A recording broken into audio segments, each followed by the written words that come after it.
আপনারা বিভ্রান্তিতে পড়বেন না, আপনারা বিভ্রান্তিতে যাবেন না। আপনাদের কাছে আমরা কিন্তু আর আসতে পারিনি। কি জন্য পারিনি? এক হায়না বাহিনী ছিল, ওই কারণে কিন্তু আপনাদের সামনে আমরা আসতে পারিনি। যাই হোক, আমরা এসেছি, আপনাদেরই সন্তান, আপনারা আমাদেরকে ফেরাবেন না।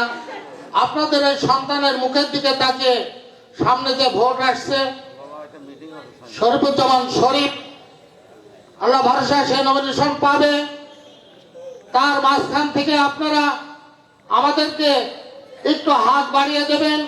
এই হাত বাড়ানোর সাথে আমরা কিন্তু আপনাদের এসে বহুত উপরে উঠে যাব। আর আপনাদেরই ছেলে, আপনাদেরই সন্তান, আপনারা ভেবে থাকেন আমরা কিন্তু বাসায় শুতে পারিনি। কিসের জন্য? একমাত্র পুলিশের কারণে। যাই হোক, আমরা একটা দিন পেয়েছি, আল্লাহ আমাদের দিন দিয়েছে। আপনারা আমাদের দিকে তাকাবেন।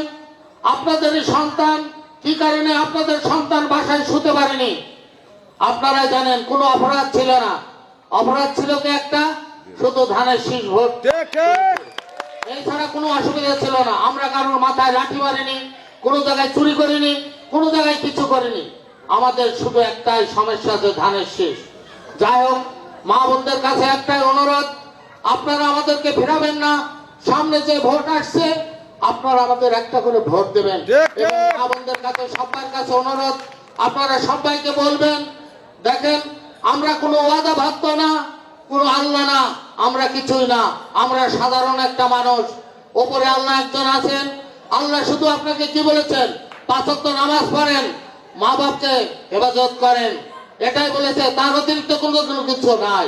কিন্তু আমরা ভোট চাওয়ার উপলক্ষে কত কথা বলছি, সেসব কথা কিন্তু সব মিথ্যা।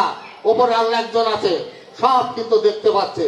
সেই জন্য আমি বলছি, আপনারা বিভ্রান্তিতে পড়বেন না, আপনারা বিভ্রান্তিতে যাবেন না। আপনাদের একটাই কথা, যে আমরা কোনো ভোট বিক্রি করতে আসিনি। আমাদের ভোট আমরা যাকে খুশি তাকে দেবো। আপনারা এতদিন যেভাবে দিয়ে আসছেন, এখনো ওইভাবেই দিয়েন। আপনাদের কাছে এটাই আমার অনুরোধ।